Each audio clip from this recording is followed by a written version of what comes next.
嗱，其實買廠房同埋揀合夥人招下屬係一樣嘅。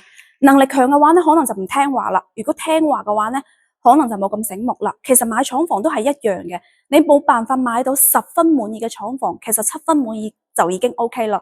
就好似我琴日喺視頻號入邊發嘅廣告咁樣，火炬開發區精裝修嘅現樓廠房3380嘅價錢，咁我就接待咗有3批嘅客戶，嗰3批嘅客戶嘅話咧，對價錢係冇問題嘅，但係佢哋又開始糾結啦，佢哋覺得呢個廠房位置 OK 啦，喺火炬開發區，現樓 OK。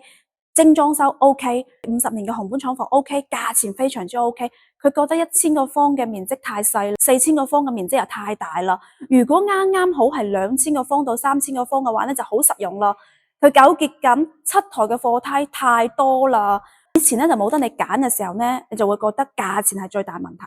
反而而家價錢平咗落嚟嘅時候咧，又會湧現咗好多問題出嚟。其實如果你真心想要買廠房，其實真係好似揀拍檔、揀下屬一樣嘅，冇辦法做到10分嘅滿意。你可以將你最關注嘅點將佢羅列出嚟。如果你最睇重嘅係價錢嘅話，其他嘢你可能就要將就一下。如果你最關注嘅係地段、配套同埋現樓形象嘅話咧，可能價錢就要升那麼少少啦。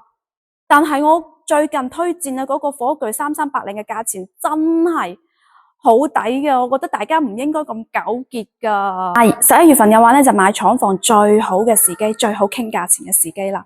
嗱，如果年底諗住買廠房嘅老闆嘅話咧，記得嚟主頁聯繫慢慢啦。